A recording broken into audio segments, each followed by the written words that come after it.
tell you everything. Okay. So we're live now, my friends. We are talking to our Israeli friend, Meyer Shimoni. He was recommended by another friend, and he's right there in Israel right now. And we are called My New York Company with Yura Dashevsky. I'm hosting this one, and it goes to 5 platforms: YouTube, twice to Facebook, once to Twitter, and once to Rumble. That's the spare airstrip where we land when they ban us from other places. So far, Rumble is not banning us, but we expect news from Meyer. Hi, Meyer. Hi. You hear me? Meyer has his walkie-talkie in one ear and his connection to the computer for the audio in another ear. And excuse me, this anatomy lesson, but he's on a short leash right now because he's in security. So, Meyer, what's going on? How did it go since last Shabbat? What happened last W- Shabbat w- or What's this he Shabbat? feeling? Because we are Sunday. I know last Shabbat. So how what's to Last give us Shabbat. the No. rundown? How we came to this Shabbat? We came to this Shabbat. It starts like every Shabbat morning. Children are going to walk, something like 2 miles from the house. The children are lonely in the house, and suddenly all the sky are open with 10 of missiles toward Ofakim, our little town. It's a little town between Gaza and Beersheba. We are 22 kilometers from Gaza Strip. It's mean something like 70, 60 miles from Gaza Strip. And we got a missile attack. And in the same time, something like around 10 terrorists with parachute. I don't know how you call it in the state, but it's a parachute with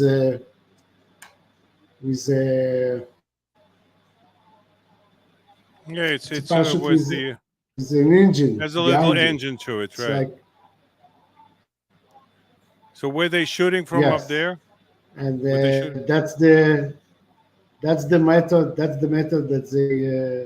they arrived to Ofakim, the first It's the first warning, time it happened like this, and right? yes, and after that there are two vehicles that arrived with them. There were something like around 40 terrorists in Ofakim, and they start to shoot in the street everybody that they see. People were running to shelter because of the missile attack. So they attack everyone that went out from his house, running to the shelter because this neighborhood don't have shelter in the house. The shelter is in the street. Hmm. So they used the missile attack to shoot people that were running to the shelter. And in their hand, they had a plan of Ofakim with target with all the synagogue and all the places that there will be prayer in this morning. And some civilian, some soldier that were in vacation, and some officer that succeed to stop the massacre. And we lost around 60 people from our town You know, for Kim alone. at the end. Yes, Fakim alone. And at the end, it was ending by five terrorists that took two hostage. It was during 48 hours, and then the anti-terrorist unit in Israel that called Yamam succeed to enter the house, killed all the terrorists, and liberate the hostage. That was only in Ofakim. Uh, all around Ofakim, I'm talking about around 600 missiles on all the settlements that are around Ofakim, and little far away from us, they were attacking all settlement, also not by only missile, by terrorists that enter. I think that at the end it was something like 20, 25 settlement. that were attacked Uh, by these groups. Was it? yes. Did you recognize? Was it just the Arabs from Gaza Strip, or there were other people? Because I saw some uh, African-looking heads among them in the videos that reach us here.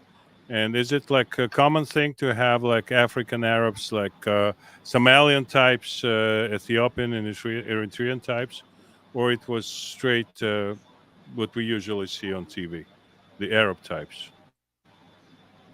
There was not a lot. There was a few family. Also here in Israel, between the Bedouin, you have a family that in the origin came from Sudan. So you Hmm. see the different color, but they exist here in Israel. They exist in Gaza Strip, and they exist in the Judean Samaria. It's not something that it's not And unusual. not unusual. It was to me. It just caught my eye. Was there anything specific about the group? Any special training, or it was just indiscriminate shooting? What can you tell? I can tell that they were a very good fighter. I can tell that there were uh, equipment, last word of equipment, of Well equipped. weapons Yeah.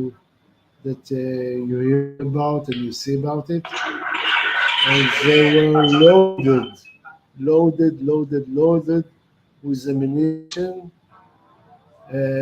If you see that what they spend as a לא, הוא מחכה בחוץ, הוא אומר שאתם one צריכים second, לצאת, לא יודע אם זה אליכם בכלל. I have an event over there. One second. עכשיו נגיד. מה הבעיה לצאת החוצה ולשאול אותם?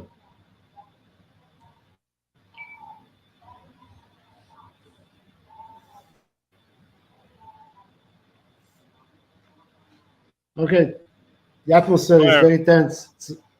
The atmosphere is very tense, so every car that arrives in the night, everybody is very tense and everybody is jumping. sure. Anyway, if I'm talking about what I meant to say, it's that when we lost 60% with the ammunition that they spent, they were intent to kill a lot more people than they succeed. Let me ask you the question that worries everybody: the foes of Israel, the enemies of Israel, and the friends of Israel, like our audience here. Um, what's the is the Gaza advancement of the IDF inevitable? I saw it. I didn't understand. If Will what? would Israel go into Gaza IDF?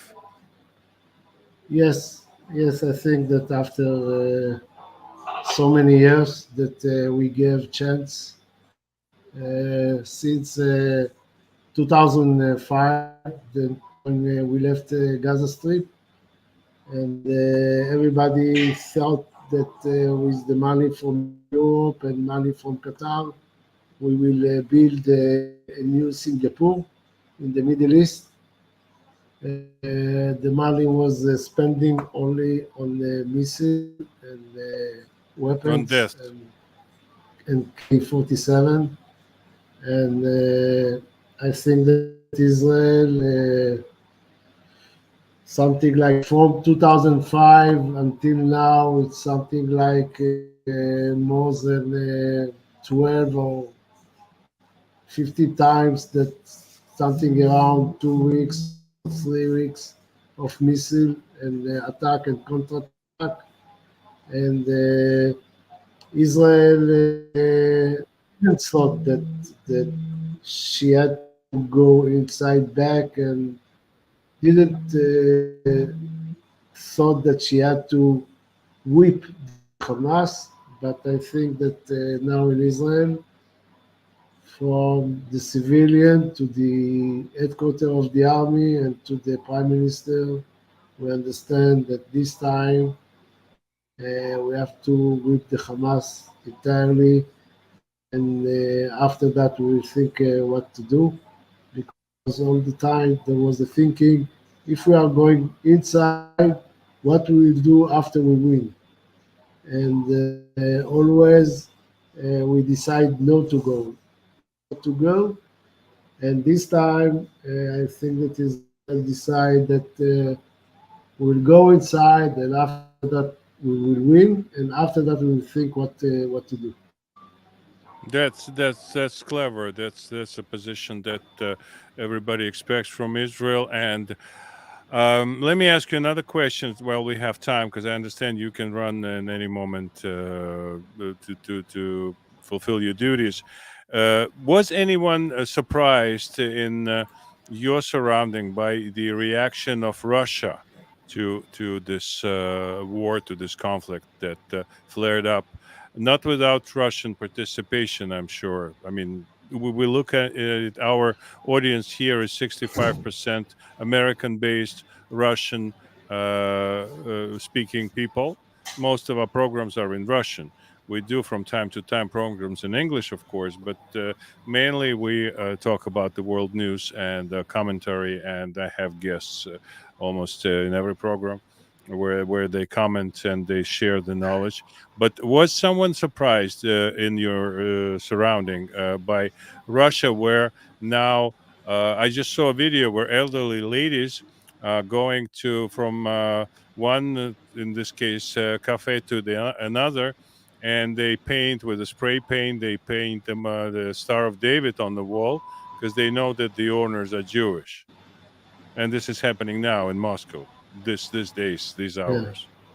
Are you I surprised think that the TV tower was lit according to the Palestinian flag in the colors of the flag of Palestine, not Israel?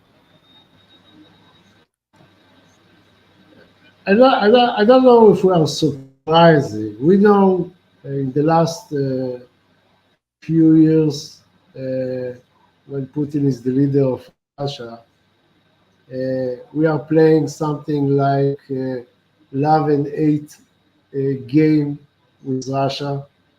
As you know, several ministers in Israel are in origin, Russian origin, Yeah, and they have a very good connection with the leadership in Russia. And sometimes it went down and sometimes it was up. Russia has very, very big interest in Syria, in our north, because she don't want to be isolated with Turkish and Azerbaijan and Kazakhstan and everything. So they yeah, have big, big interest to be in Syria, and we have big interest that Syria will now grow up like another problem like Gaza Strip and or another problem like Lebanon. And it's a play.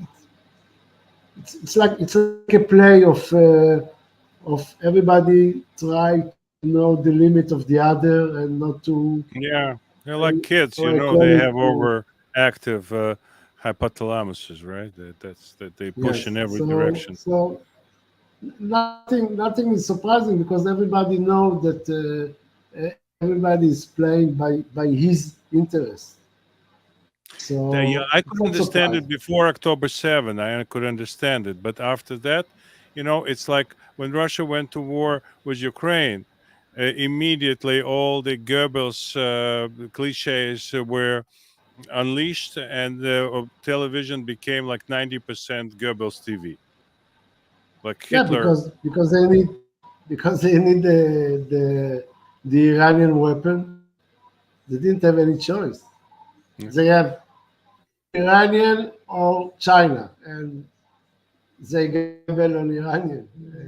That's I Yeah. think the reason. But to the level That's the of, reason. say, anti-Semitism now, when the government, like Putin, said, "Okay, attack, sick the anti-Semites of Russia or whoever is watching his television," he just sicked them onto the Jews, where there are still plenty of Jews. There are still plenty of Jews in Russia, so it became blatantly anti-Semitic, like the last week. uh, Immediately Russian society through television is portrayed, because some good people watch us from Russia right now. I don't want to paint everybody with this Palestinian colors, but the official position became openly anti-Semitic, without any restraint on whoever you want to, whoever you want to harm. If they're Jewish, it's okay. Our common friend who sends his salute to you and respect, the one who connected us, asked me to Thank you. ask you about your experience in Gaza If my from the past. experience, well, In Gaza, in the past in Gaza in Strip. Gaza, Yeah. I lived in Gaza Strip from '87, and I had an organic farm over there.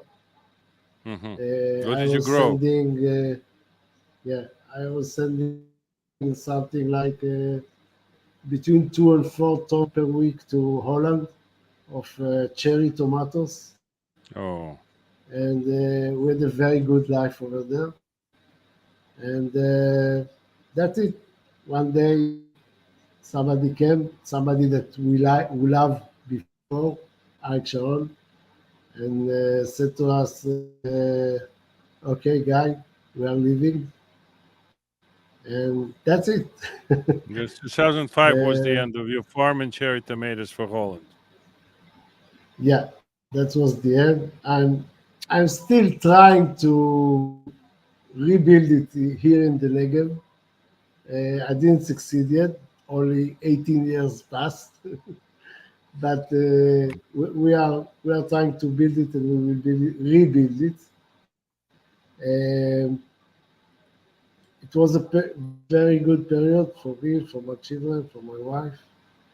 Uh, we thought that it's a good place, and it's very important to be there because we think until now, and I think that's my thinking that lead me all the time is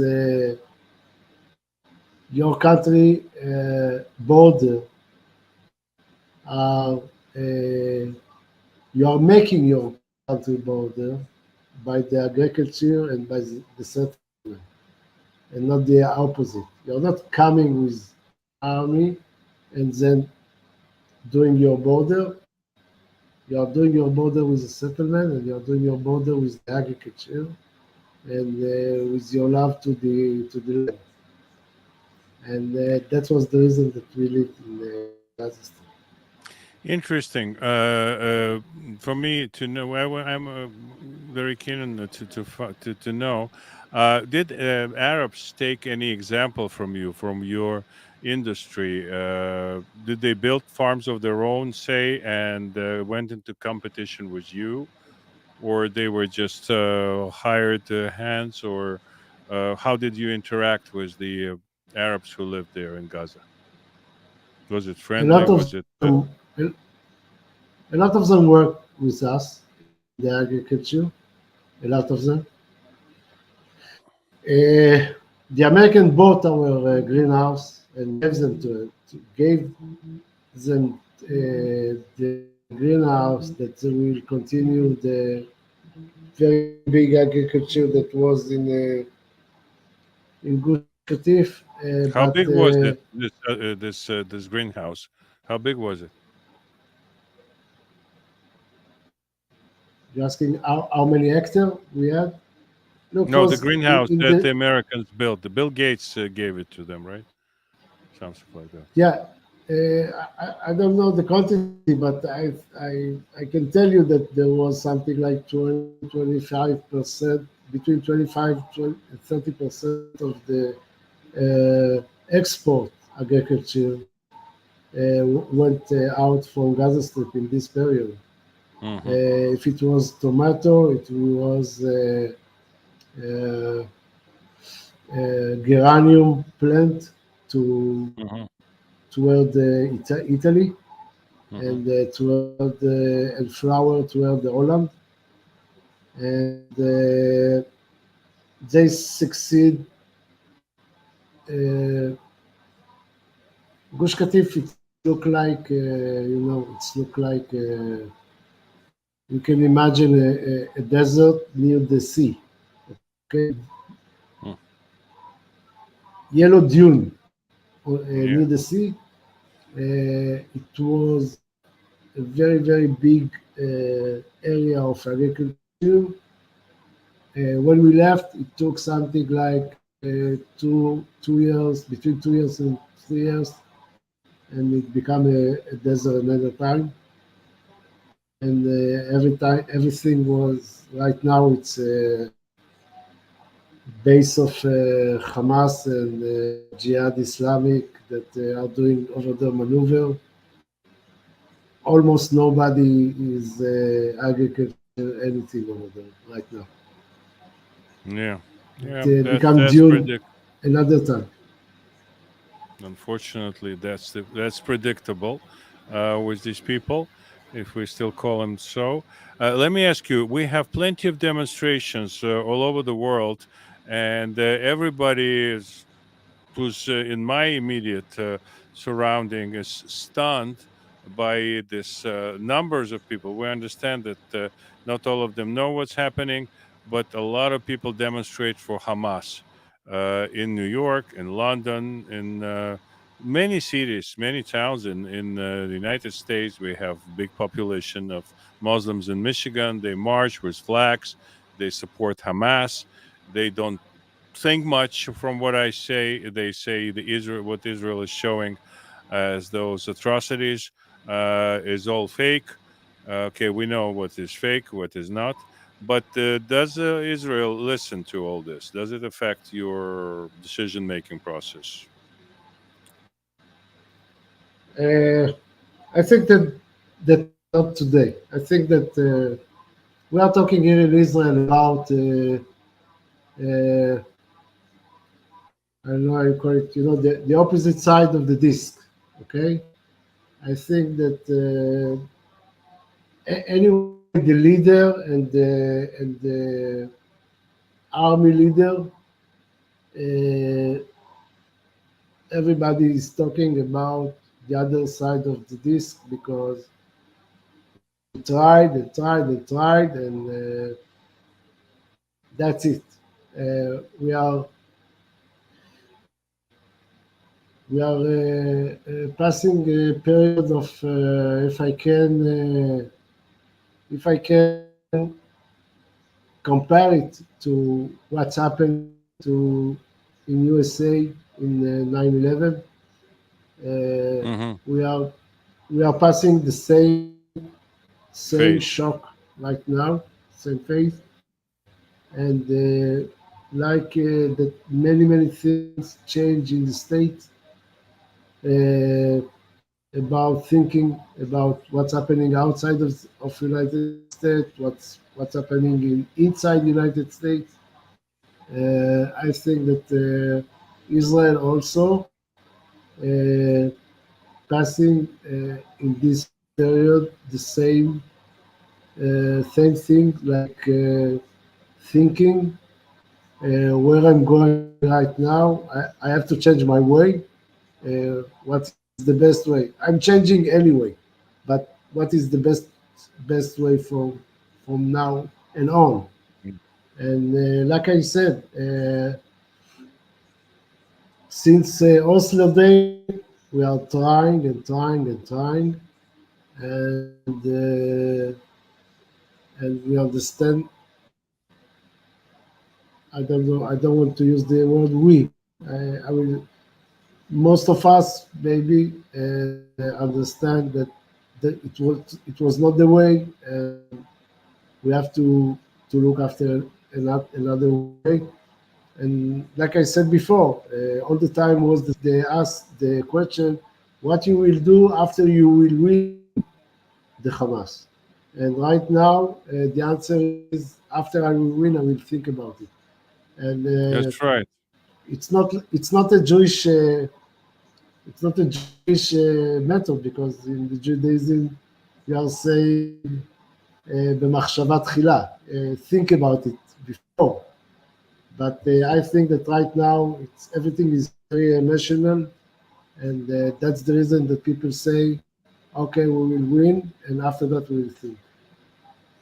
I know that we know that appeasement never worked in the history of the world, and trying to meet your enemy halfway doesn't get you anywhere, basically.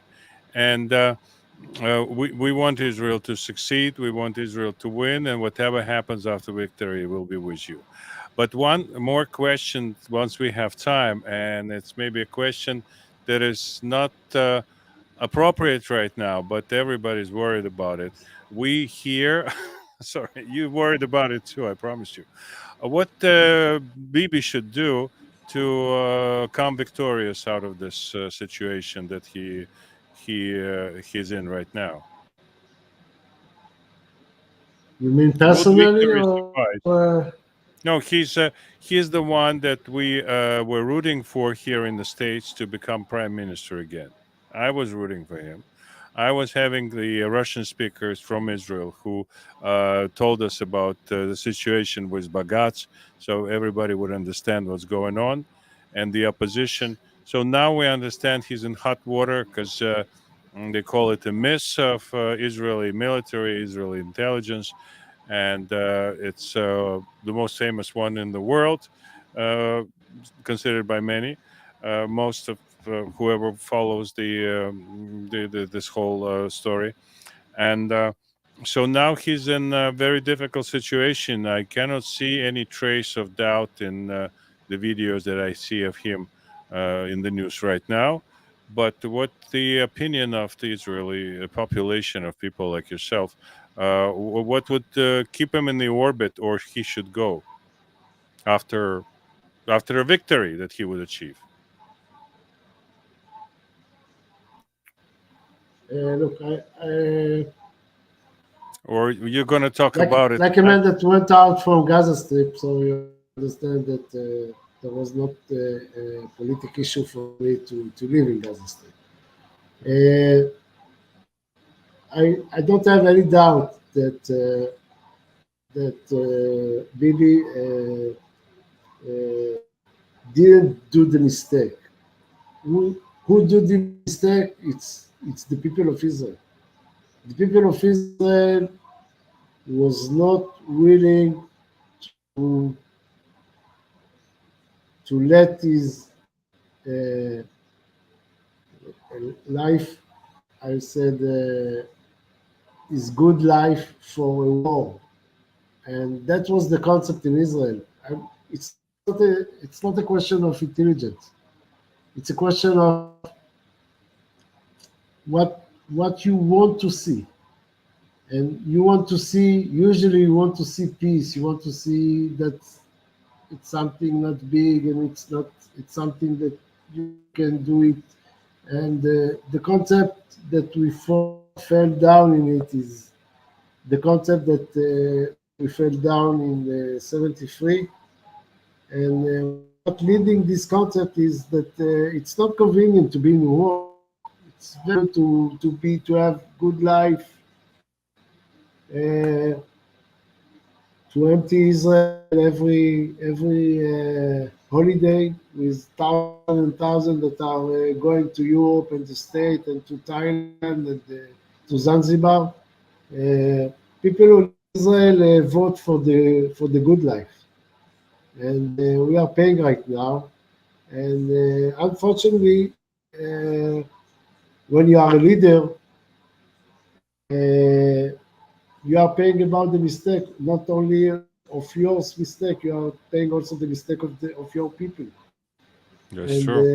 I don't have anything to say, but I don't think that he would even if after that there will be proof that the army was wrong and the intelligence was wrong, and he got not a good information, he will have to pay the price. That's that's the meaning of leadership. I think that's the meaning of the leadership. You are So, paying, you succeed and you are paying your lost. Sometimes yeah, you are not blamed to, but the lost is lost, and you have to pay it. yeah.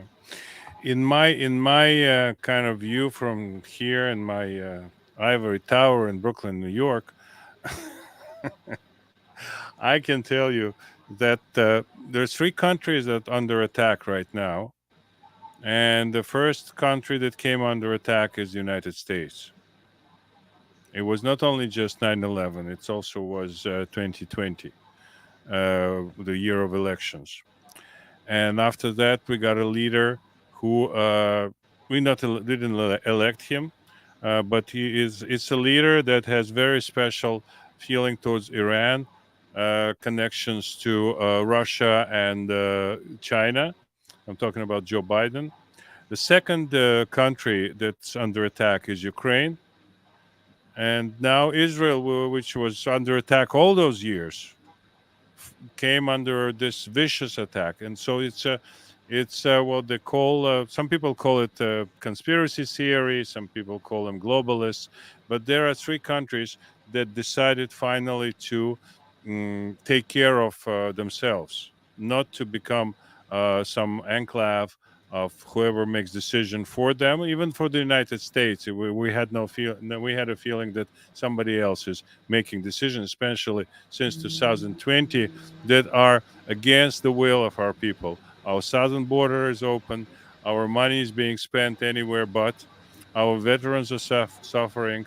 Our people who live don't feel safe. A lot of crime. A lot of people tell me about the our justice system, about our law system. We're a nation of law. No, not anymore. We are not the nation of law. Look at the streets. Look at what's going on. Look how they allow to steal. In California, you can steal up to $900 Yeah, worth of stuff. It's not propaganda. It's not. There's nothing to do with Putin.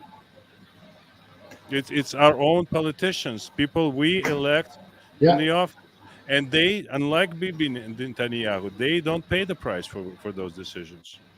They want as this morning I read they raised $75 million to reelect Joe Biden, the man who cannot walk, the man who cannot speak, and thinking was always a problem for him. Who's a no, he doesn't have like 25 million indictments like Donald Trump, but he has the proof of being a thief and the head of a criminal family. That's Joe Biden. That's president of the United States. So that's the moment where three countries are under attack. I don't know how we make it out of it, but so far our hearts are with Israel, and we hope that you come victorious, and then we'll sail together into the unknown. That's all I can say. yeah. There's no doubt. We don't have any doubt that we will win. We don't have the doubt, even if Mr. Hezbollah will decide to join them. Uh, we will whip the both of them. Uh, like I said to you, I think that in all the history of the Jewish people, if you are looking 2,000 years back. Never try to fight before that the enemy was uh, blocking your house door. You see, I mean, we are always waiting to the last minute, to react because we are thinking Yeah. maybe it will be better, maybe he will Maybe it stop, won't maybe we will happen. Maybe God convince will him. stop him or No, I'm whoever, not talking about whatever. God. I'm talking about maybe we will convince him not to do it. Maybe if we will give him, he will not be like that and everything. And after that, when we see our door broke, so we are fighting back, and usually we won. So that's the situation that we are right now. I mean, Yeah. you see your neighbor buying a weapon after a weapon, and you understand that he will use it. But you said, okay, maybe we will give him two weapons, he will not use it, and after that he's buying the third one, and we say, okay, let him buy the third one, and that's the reason that we are in this situation. Everybody wants to live in peace. Everybody wants to live in calm. Everybody wants to grow his tomato and don't want to go Yeah. to war every time that that your neighbor is buying a weapon. You are not But shooting what on him can you because do he with the bought. Gazans? What can you do with these Arabs? Once you, I mean, of course, again, we have to say this Think spell, about that it. magic spell that once we win, once you win, you'll decide it. But everybody's thinking, where should those people should go actually? If they, because were given enough time and they never went in the direction of peace, not the world, not the word. Yeah, I think I Okay. think that we are not paying the thinking that you can build an army like near you, and this army will not be against you one day. I think that thinking is finished. I think that at the end we will find the Palestinian leadership that will decide that they don't need an army to build Palestine, and that will be the switch. Maybe it will take another 10 Yeah. years, another 50 years. But I think that Israel now understand that there's no way that there will be anyone with arm between the sea and the Jordan River, and that's Yeah. what will happen right now. It would be great. But I think the probability of that is about as much as to grow a pineapple on a cherry tomato vine. What do you think? Never happened before. Mayor, thank you so very much. And I Don't wish don't you take, forget that don't forget that we believe in Mashiach. Yeah. of course, of course. I put tefillin yesterday, and that's the thing in Brooklyn now, guys. If you see somebody from Chabad in the street putting tefillin, please do that wherever you are. Одевайте тефиллин, Okay. если вы увидите молодых ребят, которые спрашивают вас, "Are you Jewish?" Say yes, put the tefillin on. Оденьте, помолитесь. Большая молитва сейчас за IDF, the big prayer right now going for IDF, for the state of Israel, for Mashiach, of course. So, Mayor, take good care, stay safe as much as you can, Okay. Okay. and victory to us all. See you. See you soon. See you soon. Yeah, we know our addresses now. Bye bye. Okay.